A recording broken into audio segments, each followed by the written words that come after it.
on, let's get it. It's showtime, it's showtime. It's lights, cameras, action. It's showtime, it's showtime, it's showtime. You can get this work, it's showtime. No more lip service, it's time to make it happen. Gun club, goody, pimpin', I'm here to tell the captain. Poppy got it slapping like a wild beast savage. This ain't black magic, boy, I get it from my daddy. Big dog status, beware of the owner. Independent. Yo, what's up, y'all? This 216 DJ Poppy, and today we got my boy back in the building, the legendary James Worthy. What's happening, man? What's going on? Man, coolin', man. Shoot, blessed to have another day. Yeah, man. I'm glad to have you here, man. Yes, you know, had little things going on last week, but we back. Yes, sir. So, man, James, I know that you revamped your company now. Why did you revamp it? Like, what made you change everything with it? Well, of course, you and a lot of other people know that I shared a name by the name of James Worthy. Oh, yeah, the legend. Another guy. Yeah. You know, that was a basketball player. Shout out to him as well. Yeah. So it was just, time for the change. A lot of people got confused with us having the same name. And, Yeah. I didn't know such and such did this and did that. And, I didn't know you played basketball. And, and also, too, we was just fighting SEO space when people search us, they see different things popping up. And, I'm like, you know what, man, let me just kind of eliminate that and step away from that and just kind of, set a new path for me just so we can eliminate that confusion. And, now it's birthed the name James Artissen. Yeah, so, but James Worthy is your government name? Yeah, that's actually my real name. Okay, yeah. Well, hey, man, it happened. But what I think was dope, man, that you even did that, even though you could have used it because it is your government name, is that, I like that you made that change so it separates y'all. You know what I'm saying? Like, one artist out here that be eating me up. I hate that they got this name, and that's damn Nas X, man. It's so hard. Like, I'm a Nasir Jones fan, right? Me too. And it kills me sometimes, man, if I just go search Nas. Like when I tell you, man, Nas had a big influence on me, man. I bought a Q45, the same exact color he was talking about in the song "If I Ruled the World." I bought that same one. I was like, man, I gotta have that. Like, Nas was like, man, it was like he was a brother I never met, but I'm watching him. So it's like, sometimes when I'm getting ready to go out, get dressed up, I'm like, damn, man, what I'm gonna wear? I don't know. Let me see what Nas wear. Right. I type it up. Oh, man, be killing me when it be Nas X, man. Yeah, that's tough. That's tough.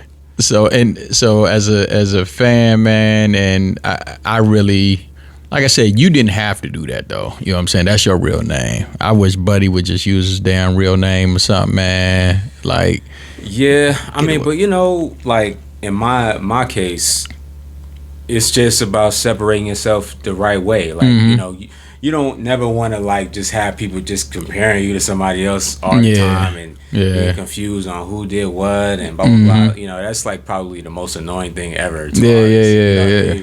So that's why I'm like, I gotta separate myself from that.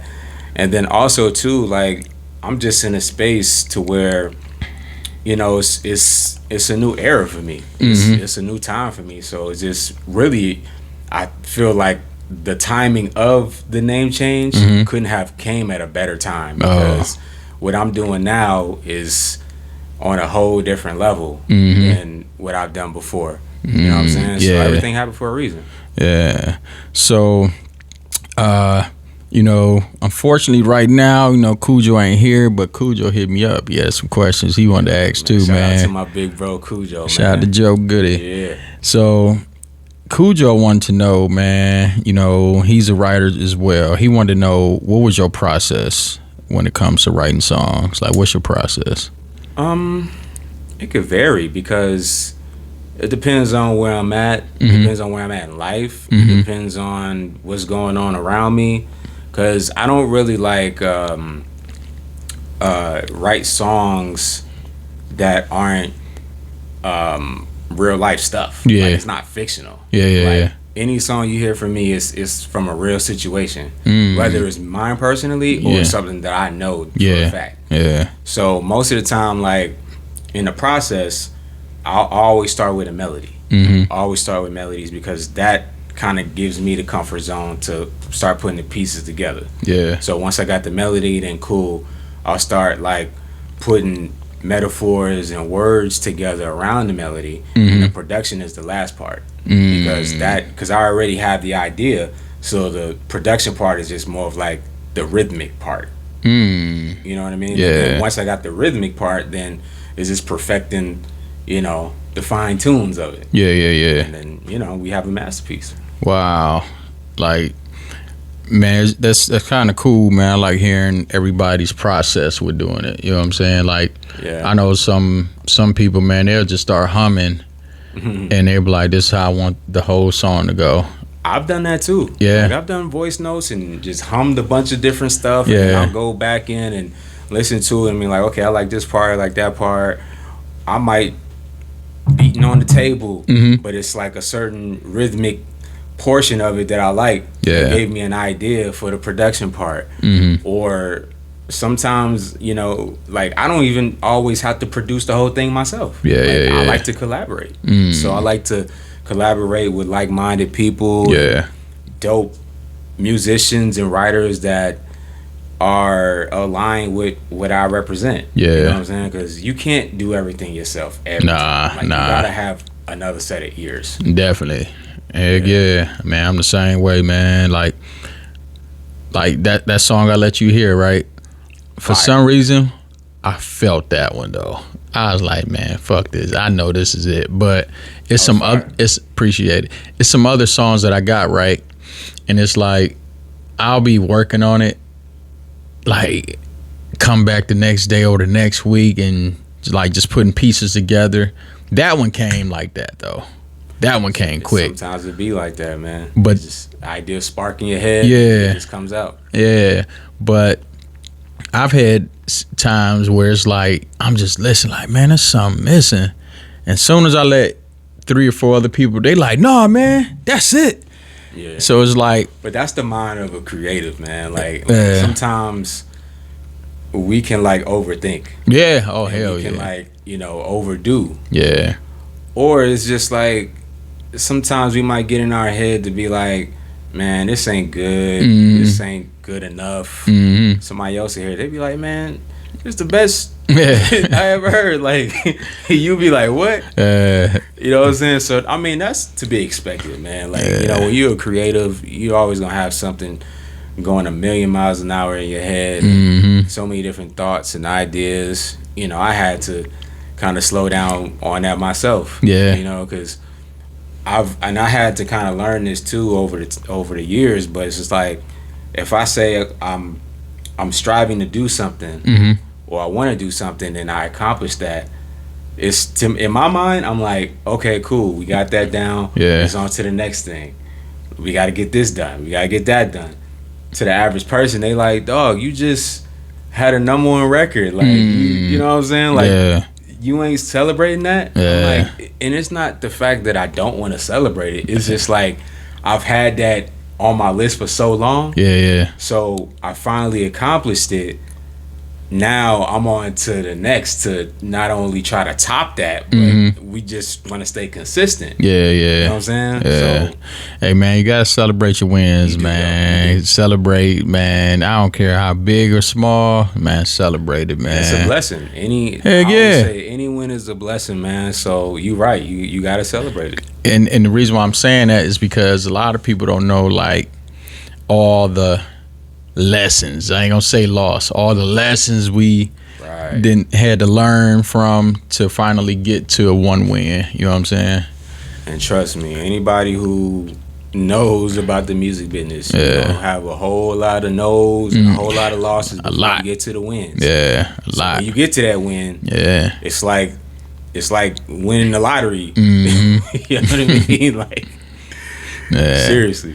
So let me ask you this then. I guess I had a piece of a #1 with Showtime on somebody's radio station. I appreciate that, man. I feel bad because I don't remember what the channel. I knew last year. I knew all last year when it got there. That's dope. And actually, when they charted it, I'm like, I was just happy that I seen it charted. Right. I was like, oh man, that's what's up. And then I see Nas' name on there. I said, man, that's what's up. Okay, I'm doing something. Right. So my thing, what I want to ask you is like, when you got your number one, man, and I know you sold, quite a few songs. When you got that one, was it like they just kept coming after that? Like the wins. Like everyone don't have to be a number one, but when you got good. It was a time period where it was like, damn, another one crazy. Yeah. Back to back to back. Right. And not even just like number ones. It was just like placements. Back Yeah. Like working with this person. Yeah. Back to back. It was just like, but that's what happens when you get traction like that. Mm-hmm. Like everybody wants a piece of that. They want to be a part of the moment. They want to be a part of the trajectory. So, that was expected. Mm-hmm. But even still, like, I never really chased number ones. I never really like been the guy to like chase hit songs or whatever. Like, I just wanted to make dope records. Work with the artists I wanted to work with. Like whether the song or the album went platinum or not, or whether we had a number one or not. Like, I'm okay if we went top 50. You know what I mean? Like, it's just the fact that we are making some ground, and the fact that I was able to do it, and the fact that I'm able to work with the artists that I want to work with. Right. So another thing, another question Cujo had was, he wanted to know, like, who were some of the artists that you written for in the past or now? Man, it's such a long list. But man, from Bobby Brown to 112 to Fetty Wap to Jay Holiday, Diddy, Dre, have you got one with Diddy? Truth Hurts, Oh Whitney Houston, wow, Justin Bieber, Meek Mill. I mean, list goes on. Yeah, man. Woo, yeah, you got some heavy hitters over there. It's inspiring. You got some names over there. And his last question, and then I got a couple things we gonna shift to. He wanted to know, how did you get into production? So in the beginning, like the very beginning of my career, I started out songwriting first. So like, I remember I used to go to record stores every weekend to buy an album that I had never heard before, just to like read credits and I missed that, man. See the inserts and see the album covers and see who was wearing what, and all the musicians and all that stuff, just to study these people. And the more I did that, the more I kind of started learning about the attributes of songwriting. How do you actually write a song? How do you format it? How do you come up with these concepts, right? So as time went on, I started getting better and better and better. And then I'm like, okay, I think I'm pretty good at putting words together, in song format. Now I need the music to go along with it. And that's how I got into music production, because I needed to put the whole puzzle together for people to really hear. You know what I'm saying? Because I'm like, I want to start working with artists, but if I don't have no demos or people don't really get the vision, then it's going to be hard to sell. So that's how I got into the music production part. And I remember I used to go to different studios, and at the time it was a lot more hardware than software. Like software was just like, it was there, but it wasn't as advanced yet. So I just started learning on hardware. Like I was probably one of the few people that started learning about SSL boards at a young age, and actually learning how to like work it, and learn about the snake boards, and learning about how to route hardware into the SSL, into other pieces of hardware. You know what I'm saying? So all the technicality parts is what I started to learn about. And then after that, some time after that, I started getting more into the software. So like, I think the first program I bought was Reason. Yeah, I think when And everybody I started learning about Reason off of YouTube. Yeah, somebody gave me one. I don't think the code was cracked though, so I ain't get to get into it. I think I had bought like a cracked version from somebody. Yeah. And they showed me the basics on how to use it, but I'm like, okay, me already kind of having like a background of the hardware. Yeah. Reason is almost like a spit image of hardware, just in software format. Right. So I was like, okay, well, I see how they did this on here. So it's just like you doing it in real life. Mm-hmm. But it was just how to actually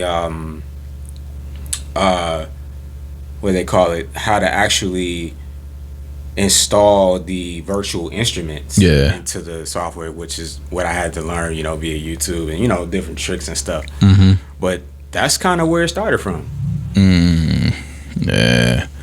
Well, man, I got a question for you, man. So I like that, man. We get to talk about this music. You know what I'm saying? For sure. And you experience, you got the background for it. You know what I'm saying?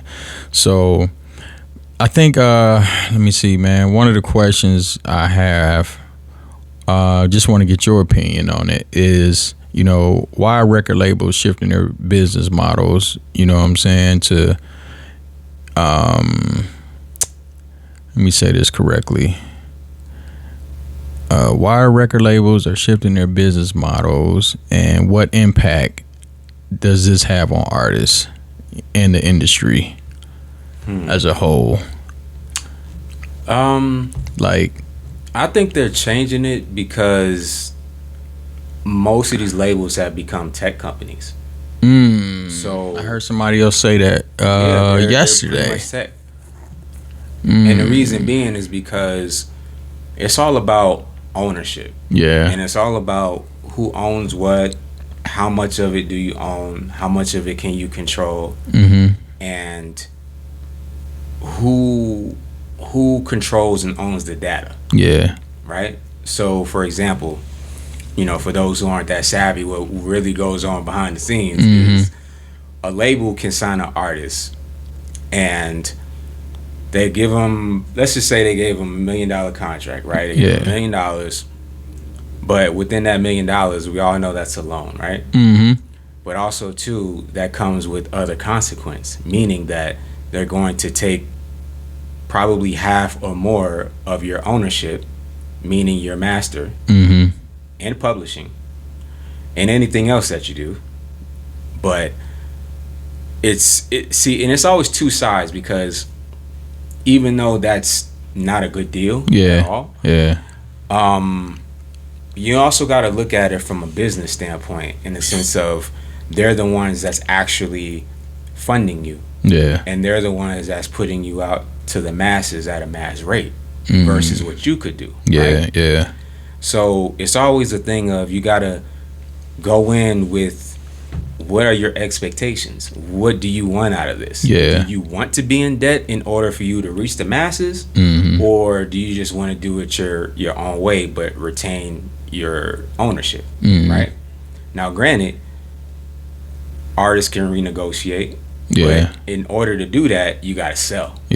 And if you ain't selling, you ain't doing nothing. You can't even get it to that negotiation table. You can't even get a meeting. You know what I mean? So that's one part of it. But then also, too, there's a lot of legacy acts that's still signed to major labels, or not even signed anymore, that those labels still own their catalogs. And the reason being is because they want to keep the revenue. However long they want to keep it going, and for whatever reason, they could be licensing some of your songs somewhere, to a TV show, to a movie, to a film.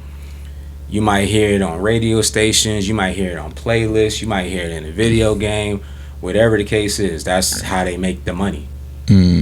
So let me ask you this then: if you, in that scenario right there, if they still own those legacy artists, publishing and stuff like that, and if they're sinking and getting placements, do you think they sharing some of that revenue with the artists? Most likely not. Damn. Depends on the situation or the deal. Like, I mean, because I've seen it firsthand. Like, there's artists that sign terrible deals. Yeah. To where they don't get anything. Damn. Or they get a very little percentage. Or they might have missed the window to actually renegotiate. Yeah. That's the unfortunate part. Man. Like, for example, I'm pretty sure a lot of people seeing that TLC is fighting for their masters right now. Right? Yeah. That's because they signed a bad deal way back. Yeah. Right? I thought that might have been over with by now, though. Like, how many years? Well, they're fighting the fact that it's been about 35 years. Yeah. Which the masters are supposed to revert back to them. Yeah. Right? But the label is fighting that, for one, it's been longer than the 35 years. And then... So, wait a minute. What they saying? Y'all ain't come back? Yeah. So, they deboing them still. And there was something else. I can't remember verbatim, but there was something else to the fact of...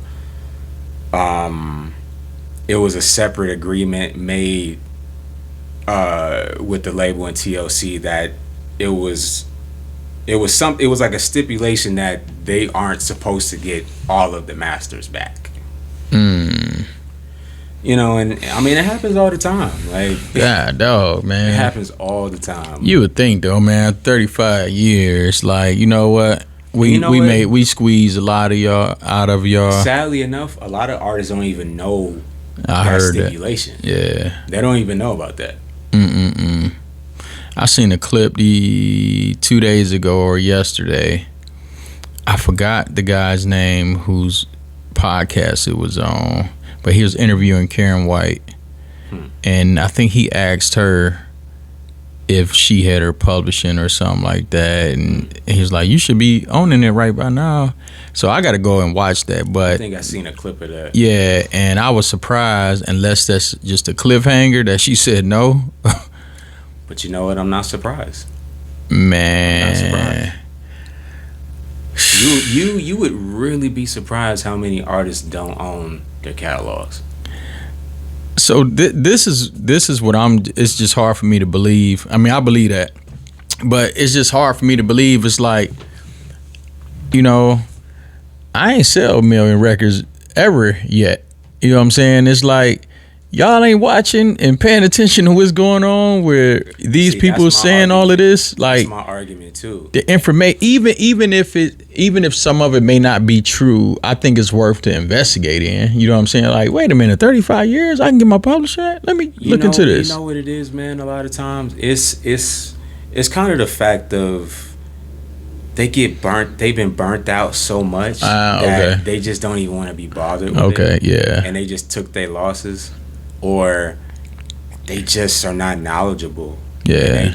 Or they don't want to seek the knowledge. Or some people just are gullible too. Like, they'll let anybody say anything and just keep draining them for money. Damn. I've seen it all.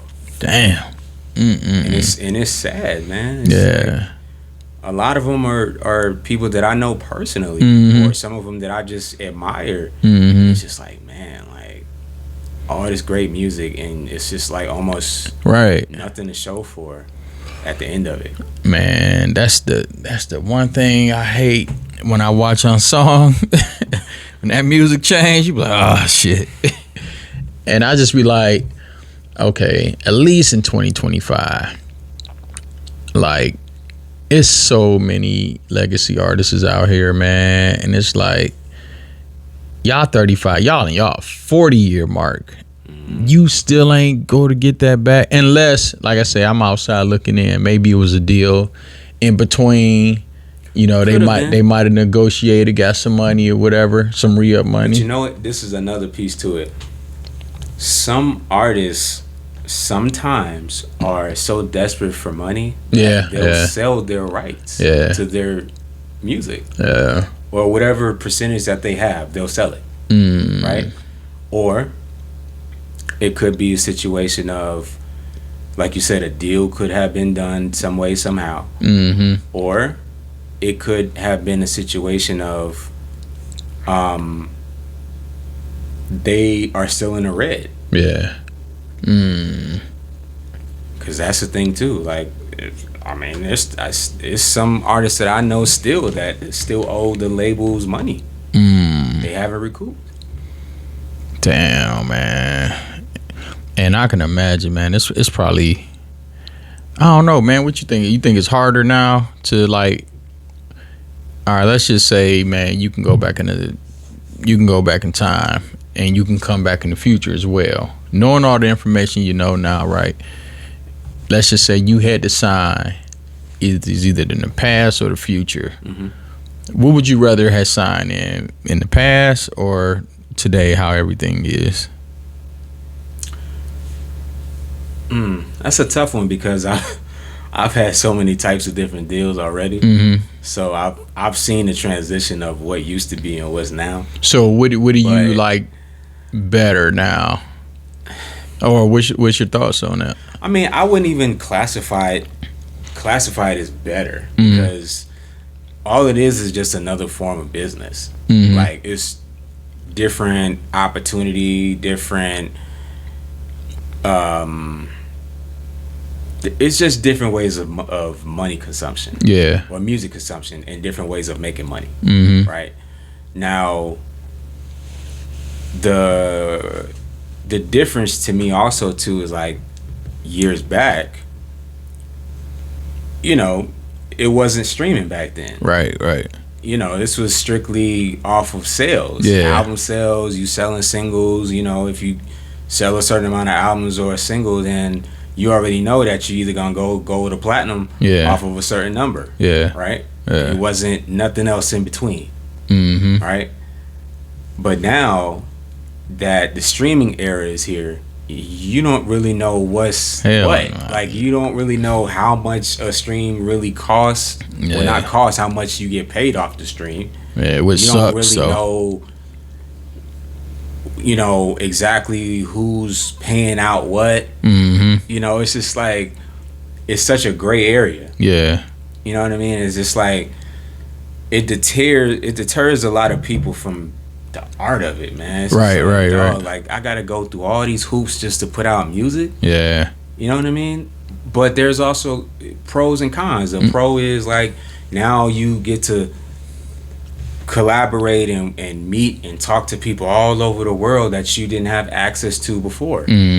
There's a lot more tools that we could use to get to the masses versus before. Yeah. You know, so there are additives. It's just whatever works best for you. But, you know, my biggest thing with streaming right now is, to be honest, is the whole thing of artificial streaming. Yeah. Oh God.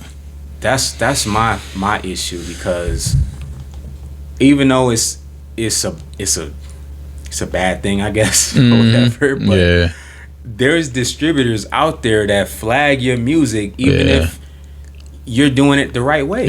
Like, if you're an artist that has a real fan base and people going out streaming your song on Spotify, and you getting some good numbers on Spotify, now you're subject for your song to be taken down because of AI software saying that it's artificial. That you have no control over. Nah, man, I can't stand it, bro. I ain't gonna lie, man. Like, I mean, like you said, with the pros and cons, there's definitely some. It is, I think that it is pretty dope that people can just go and make some music. You know what I'm saying? Not saying everything good, but I tell people like this, man. Somebody like it. You know what I'm saying? Somebody gonna like it. It might not. Market for everything. Yeah, and because now they're open to the world. It ain't just you know, just in Atlanta or just in New York. You know, it's everywhere now. Yeah. But I don't know, man. I remember when I first uploaded one of my first singles, right? And at that time, I don't think nobody really had the correct answers on the streaming.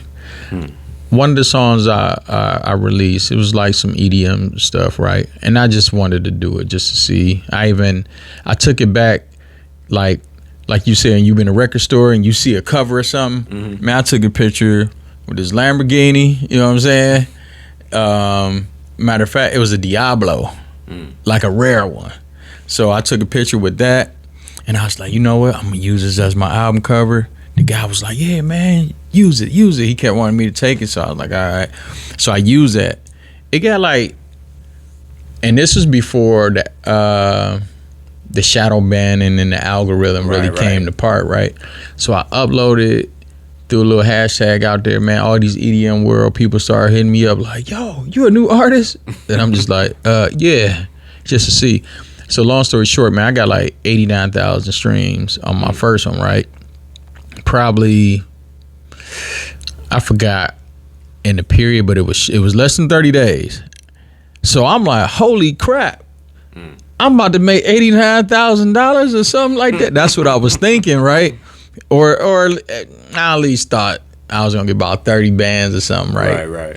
But at that time, nobody around me knew how much streams was. Man, I got that little check, man. I was like, man, what?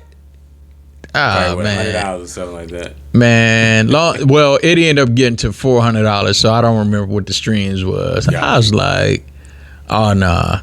So I just think right now, man, that I think the world and artists, they just got to get back outside, like connecting with real people. You know what I'm saying? Yeah. I think as a DJ, I never lost that. You know what I'm saying? Like, I want to say me being a pretty good DJ, I was late to social media, right?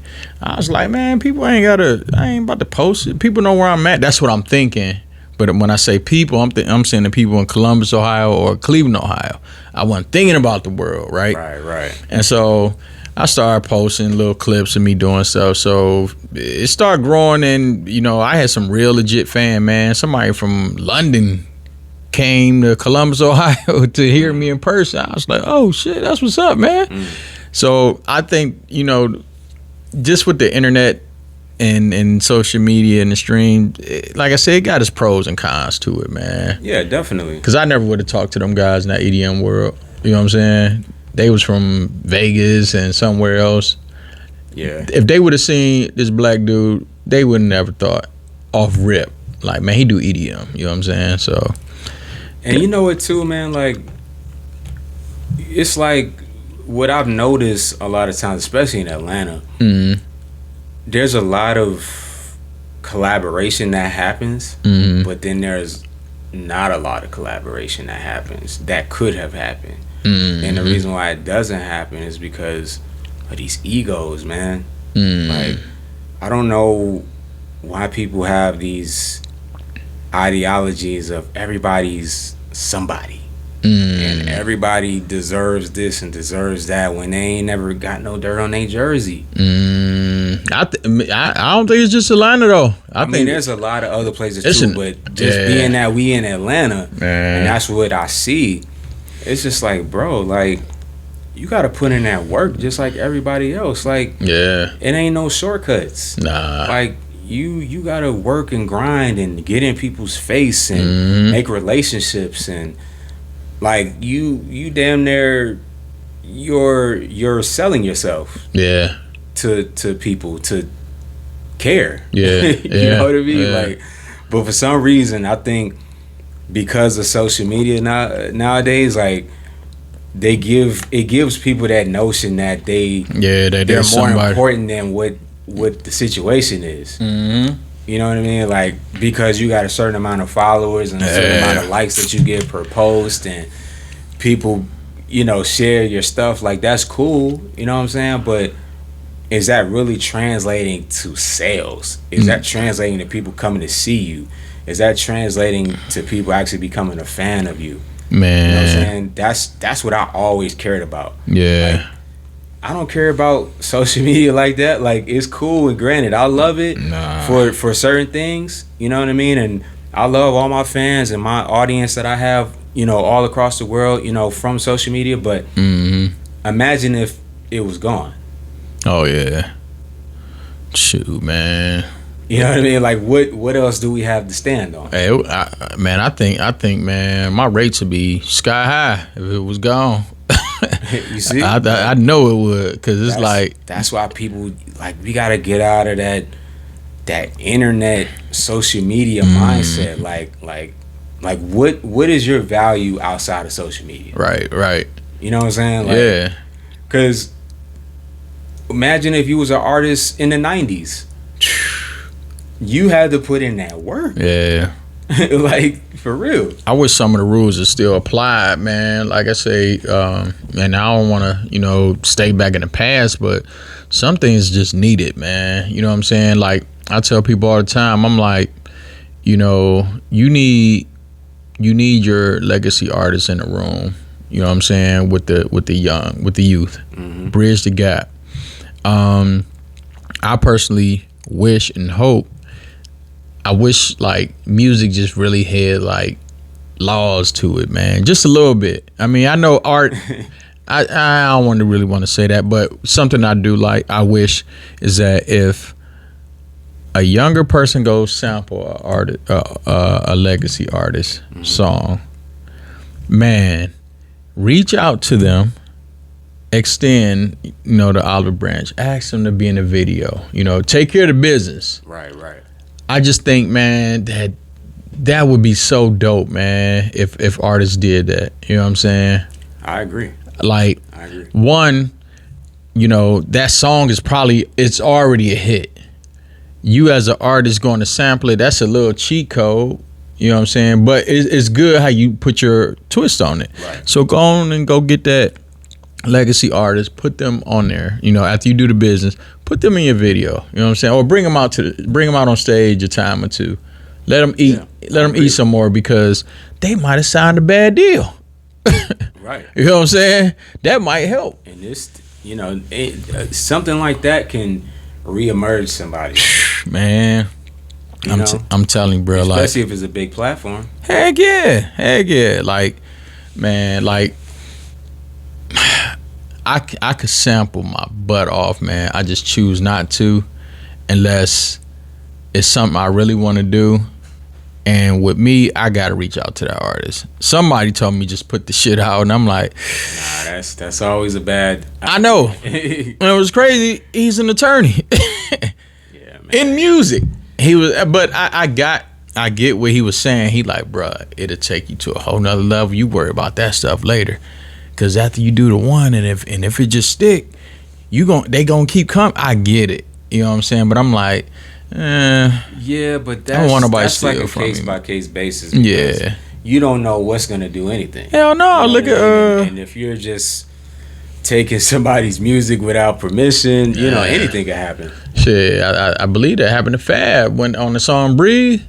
Oh, they don't get nothing from that, and from what I understand, that's his biggest song. Like, he don't perform that's crazy. I wouldn't think "Breathe" was his biggest song. Yeah, I've Just Blaze told the story, because he produced it and they leaked it, took it to the radio, and I forgot who. Dope record. For sure. I forget who the original artist was that composed the song, but they were just sitting back waiting. They knew it was big. You know what, man? I was having this conversation with somebody the other day about hook guys. Right? Hook guys, yeah. And some of the guys that did like a lot of the hooks, like in the early 2000s, with a lot of those big records. And I was thinking about Fab, and it's a guy by the name of Mike Shorey. Mike Shorey was on the Can't Let You Go record with Fab and Lil Mo. Oh yeah. He was on the Baby record with Fab. That was on the same album as Breathe. Yeah, that was my joint too. They did a couple other joints with Fab too, but those were all singles. Yeah. And but dude killed it on them records. Yeah, he did. But after that, you ain't heard nothing really else from him. Damn, you about to have me look him up now, man. You ain't heard nothing else from him. But that was my joint dude too. Was like, at that time, he was the guy. Yeah. What happened? I mean, all I know is like, I think bro has some contractual stuff going on and probably some personal with it. Damn, he was hot. Just fell off the map, but whew, them 2 records alone, he was supposed to jump off. Yeah, hell yeah. Shit, his part of that shit, I just can't wait for his part to come on. I was coming up in the game and I heard them records, I'm like, yo, who was this dude on these records? Man, I never thought to even look him up. I'm about to go look him up. Mike Shorey. Yeah. Man, shout out to Mike Shorey, Shout out to man. Mike Shorey, man. And cool dude, by the way. Actually, me and him going to be working on something. So Really? Yeah. Man. Yeah, shout out to Mike. Man, if you can, ask him to come through, man. Ask him to come through. Because that's somebody, I want him to tell his story now. Yeah. Like I said, him singing on that, I couldn't wait for that hook to come on. Yeah, man. Shoot, that Can't Let You Go? What? Monster. Man, I got a story behind that, man. Shout out to my son, Deontay Tay. So, you know how you hear music, right? You know it, but you don't know it. Mm-hmm. You just, and at that time, it stayed on the radio. Yeah. And so, I remember picking my son up, man, and he just in the back going off. And I never paid attention to the lyrics of the hook until my younger son was singing it. He's singing it like, I really want to be with you, but I can't be with you. I can't leave you alone. I'm looking like, and so I'm still driving. He's like, you're the only one in my life. Already got it. I'm like, this is what the hell he say? And I just hearing this from a kid. I mean, it was a hard song, but I was like, damn. Yeah, man. But you know what did it for me too is not only the record was dope, the videos was dope. Yeah, hell yeah. Crazy dope video. Yeah. And back then, you know, that's people was known for their videos. Yeah. So that's what got me too. Like, you know, back then, like they had 106 in Park, and the TRLs, and VH1 and all that. So them videos was in rotation. Like, hell yeah. And man, they were good songs. Speaking of 106 in Park, man, so now we got to wing it because now you got me going. So I heard that somebody's trying to revamp 106 in Park here. I heard that. All I'm going to say is this, man. Like, if y'all going to do it y'all got to have at least Bow Wow involved with it. I thought he was gonna be. I don't know. I'm still hearing. I think I seen a post the other day or something, but you know, I don't know how real it is. You know, I just sit back and wait till it come. But I mean, it would be dope, depending on where it's gonna be on, like what network. Yeah, is it even gonna be on a network? Listen, I'm just saying this because if it's gonna be on BT, we got to do better. We got to get it. I don't know, man. We got to do better. BT right now. I don't care if it was on YouTube. You know, set it. Yeah. But this is what I'm saying. I just want the format to be like how it used to be. Go some hip hop in there, throw some R&B in there. You know what I'm saying? Sprinkle a little Caribbean or whatever, Afro beats now. Yeah. Maybe some Southern soul. Don't make it strictly hip hop, y'all. Like, cause that was the beauty of 106 in Park to me. Like, we heard R&B song. Yeah. You heard that on there. And if I'm not mistaken, I think, you know, I guess it had to be what people was requesting. But that's kind of like what I do on Showtime Radio is like I have to have some R&B on there. You know what I'm saying? The world ain't just hip hop, although I love hip hop. You know what I'm saying? It has to be some balance. You know what I'm saying? Like even on, you know, for those who don't know, Showtime Radio every Saturday on iHeart, 10 a.m. Eastern Standard Time. Me, DJ Poppy, I am playing nothing but bangers, hip hop, R&B, reggae. You ain't lying, it be bangers on there. And we going, and it ain't just Atlanta, it ain't just New York, it's everywhere. Facts. If I search for the music. That's the thing. Mm-hmm. I actually be looking for it. You know what I'm saying? I just want to turn everybody on, you know, for them 2 hours with me. But I just hope, man, if they can bring a show like that back. Hell, it ain't even got to be called 106 in Park. I just think that the music world needs that right now, man. Like videos. Like, shit, man, everybody going back in time anyway, doing all this nostalgia stuff anyway. Yeah. Bring back dope videos, like a countdown. Forget the algorithm. Let the people vote again. You know what I'm saying? Let the people. It's supposed to be. Yeah. That's what it's supposed to be. So I mean, I think it's a dope idea. Yeah. Just whoever's gonna do it, just got to do it right. Yeah, and I just hope people just being like honest with the music too, though, man. You know what I'm saying? Like one of the things three people told me what they like about Showtime. They said, "Man, do you know?" I didn't know certain artists were still rapping, and there's another artist telling me this. they out across the other way. They like, man, I want to reach out to them to collab now. I always wanted to do so. I said, well, shit, you got social media, but the artists you talking about, they sent me their music. And so I just hope, man, that like people just putting good music out. I think it'll make it, I don't want to say competitive, but it'll make people probably care more about their art. You know what I'm saying? Yeah. So, like I said, you know, I mean, like you said, it just got to be the right music, but then also too quality artists. Yeah, that's basically what I'm saying. I said a whole lot, and that's it. That's quality artists. Yeah. I mean, you know, I'm not taking nothing away from nobody. Yeah. But at the end of the day, we know what it is. Yeah, like I say, like I've heard songs I know I didn't like, but I'm like, man, that shit gonna go. Like some people do it, man. You know what I'm saying? Yeah. It's been a lot of songs. I'm like, that ain't for me, but that thing gonna go. Yeah, I've said it before. I mean, you're gonna know what market is gonna translate to. Now it might not be your cup of tea, but it's gonna be somebody's. I've heard a couple songs like I've heard plenty of them, so I get it. So man, it was something you wanted to say earlier before we started rolling.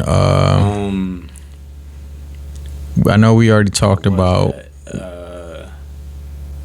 I know we mentioned. I think we were chopping it up about JD. Oh yeah. Oh yeah. So, you know, for those what we're talking about, shout out to Big Facts. Yeah, shout out to the Big Facts podcast. Yeah, Scream, Jade. Yeah. So I actually watched the full podcast today. It's pretty dope, man. I love them dudes, man. Bank, Jade, Scream. But JD has said something that was interesting to me. I think he was saying, basically he was letting Bank know that JD feels like your music still has to hit New York or go through New York.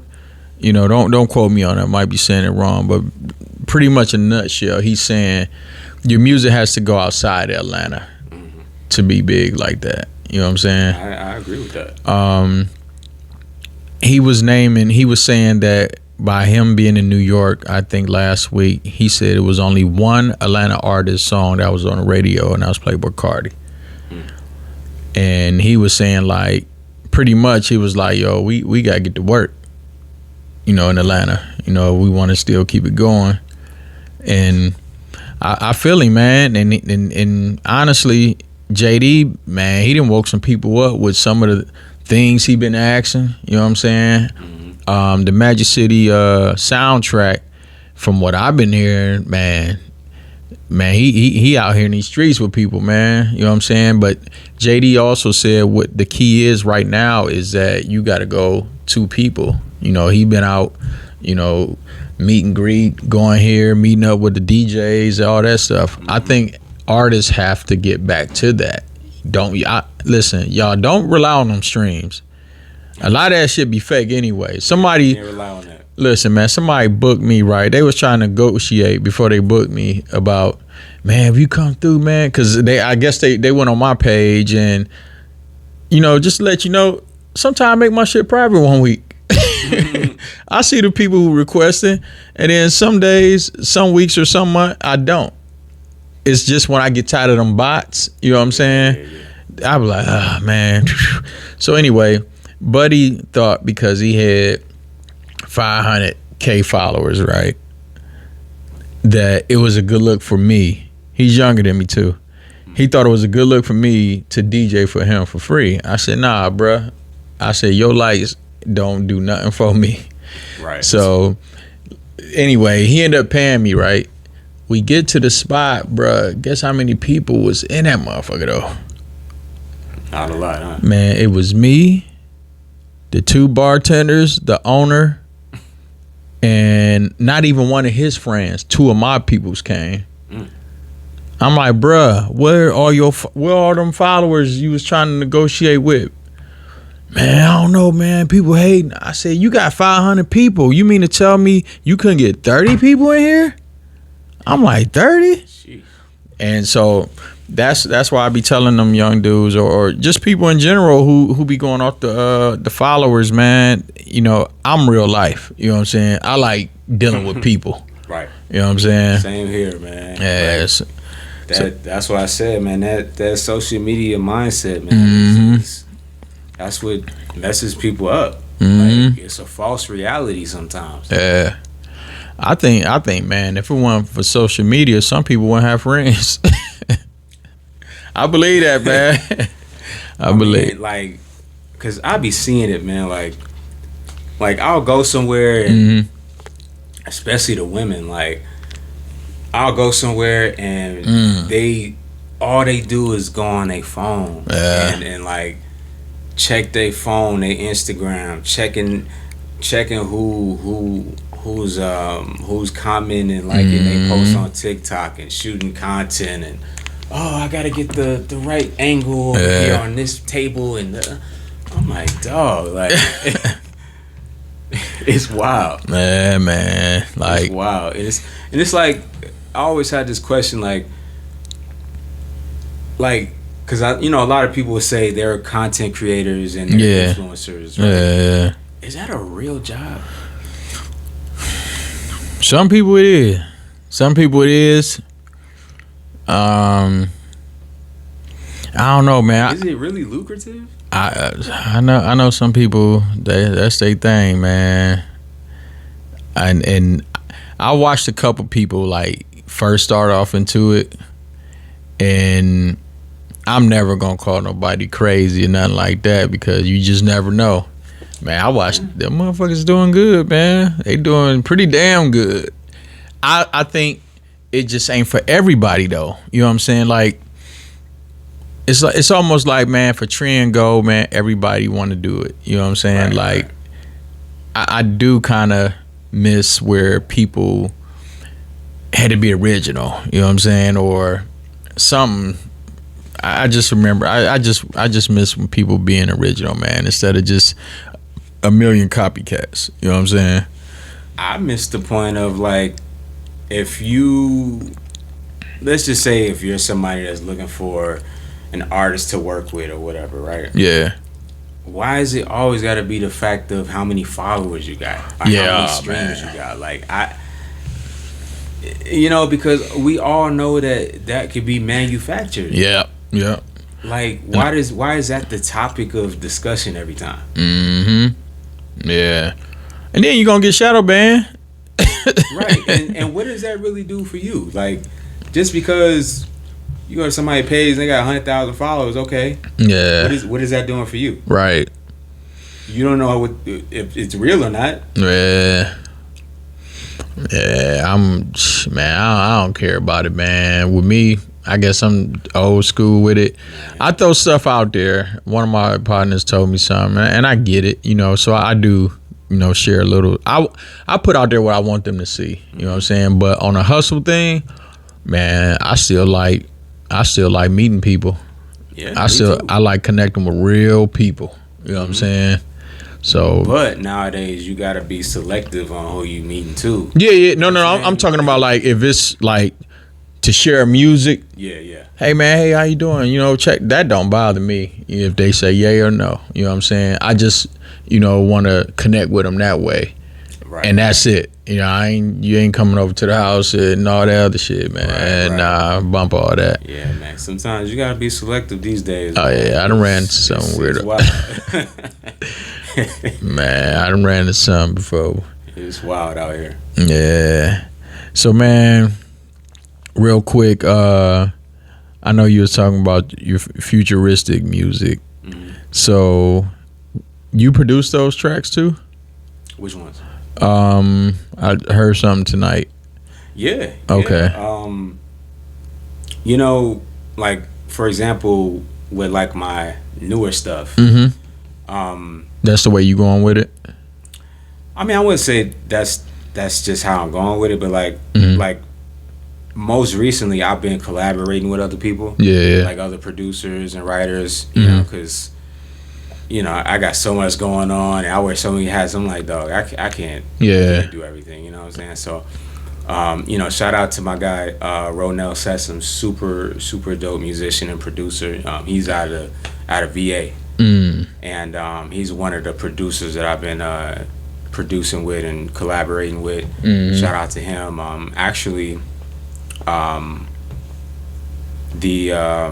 The current single that I got out right now with Robin S, me and him produced together. Okay. So shout out to Sess and a couple other people that I deal with from time to time. We just collaborate. So, but I'm very specific on who I collaborate with too. Yeah.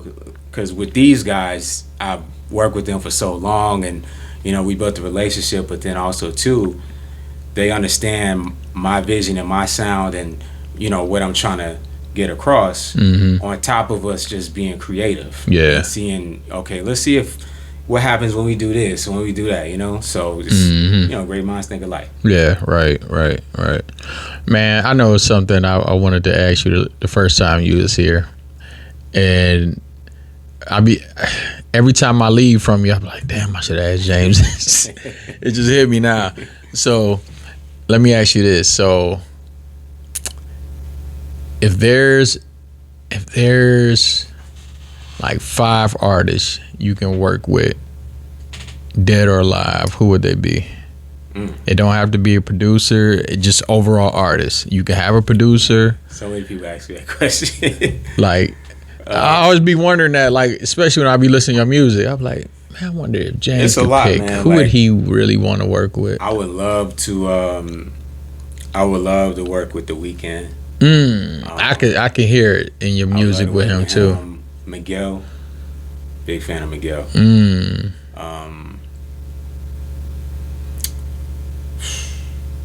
Shit, that was doable though. You would never believe this one, but I always want to work with these dudes. Ooh. The Gorillas. Yeah. Okay. Love them. Man. Chris Brown, like, yeah. I mean, even though actually it hasn't been, none of the music has been released yet, but me and him had did some stuff in the past. Okay. But super dope. Yeah. Everybody know that. Yeah. Ye. Definitely Ye for sure.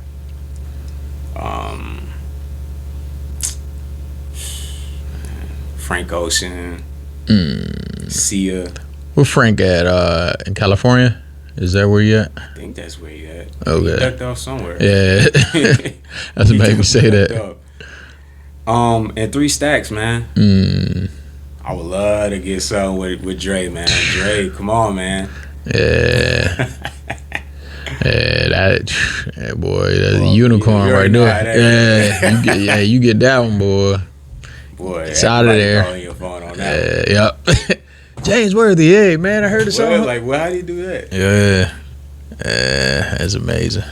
Yeah, man. Yeah, but man, snap, man. I just seen the picture over there. So the Weeknd thing, I can hear that. Like, I listen to your music, and out of all of them, I know you did stuff with Chris Brown, but The Weeknd, that would be interesting. Like, as a DJ, not somebody who know you, I like to hear that. Yeah, a lot of people said that. I would like to hear that. It's like when people heard that before, like they said exactly what you said because of our voice textures. So they're like, they think the contrast would be so dope to hear, like, collaborate together. Like, yeah. And plus, with him, like, he has like a, eclectic, like, broad sound. Yeah. You know what I'm saying? And I'm sort of similar, so that's why I've always connected with that. But then also too, he's an international artist. Yeah. And he does different styles and genres too. So that's another reason why I connected with his music too. So damn. Yeah. Damn, man, that's what's up, man. Like, I'm literally Now I'm in the producer head hat on right now. Like, damn, that would be hard. Yeah, I think he's an amazing artist. Like, and I've been to his shows before. Did you go last week? I didn't go to that one, but the show that he had at the stadium last year, I went to for his last tour. It was crazy. Damn, I feel bad. I ain't go now, man. I wanted to go too. He's somebody. He's somebody. I watched him at the beginning of his whole career, man. Oh yeah. And my wife would tell you, when I heard him on YouTube, right? I don't even think I don't know if it even was a real video. I was messing around with my guy, man. I was like, man, I think I want to play the guitar, man. You know how YouTube get you in that rabbit hole? There was this one kid, he was cold with the acoustic guitar. And I went through a phase like, man, I want to play like this. Boy, man, that dude was hard, man.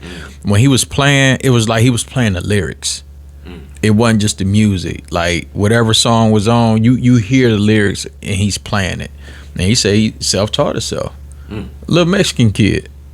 He was playing all hip-hop, R&B, and I'm like, damn, that shit sound good. And, you know, that rabbit hole, it took me to the weekend. And this is before he was huge, so I was like, damn, who's this guy?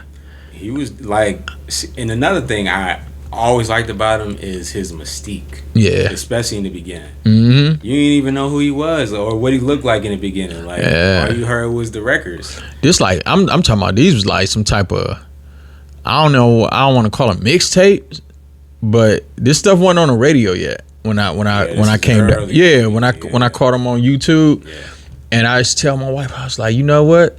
And then I think he started doing songs, but at the beginning he kept talking about the fucking and pussy. Like, he was going hard on that early. I told my wife, I said, as soon as he changed that up just a little bit, that boy gonna blow up, man. I said, cause he just got it. His voice sound good. I said, listen how he's saying it. It's very vulgar, but listen how it's coming out. You know what I'm saying? And I swear he changed a little bit. Like, he still say some of that, but he wasn't saying like how he first came out. He's not as vulgar. Yeah, but I told he's one of them people that's like, he's evolved every so year. You could just see the transition with him. And with every album too, like every album from him is different. Like, man, y'all, not to cut you off, man. I'm listening to his music in my head while I'm talking to you. Y'all similar though, man. A lot of people say that, man, and I mean, I'll take it because. Ooh, and I got something for you now. I know you got joints. Ooh, the joint you played me earlier. Crazy. Like, I need that, man. Go with that, bro. I gotta. Yeah, I know you got joints. Ooh, I want to tailor something now, man. Tell you, man. Ooh, wee. I got some stuff in the pipeline too, so I'm with it. Let's go. Well, man, listen. Well, man, look, James, man. Hey, I might need you to come back if you can. We're gonna keep this going, man. There's so much to talk about. You know how it is. This is the entertainment business. Like, it's always something new popping up. So look, man, James, let them know where they can find you at. Yeah, follow me all social media at James Artissen. Go to the website www.jamesartissen.com and subscribe to the YouTube channel, youtube.com/James Artissen. All right. Hey, y'all can follow me at 216 DJ PAPI on every platform, even the .com. Make sure you tune in to Showtime Radio every Saturday, 10 a.m. Eastern Standard Time to noon. Nothing but bangers. You know, tune in this week. You might hear some unreleased James Worthy. You never know. You never know. I got a lot of stuff. My phone been blowing up this week with some exclusives. And make sure you follow Showtime ATL Podcast on YouTube. Download Cluster App Media on your Roku, Amazon Fire Stick, and Apple TV. Peace. We out. These rappers looking so like they got toys in the attic. Dungeon family first generation.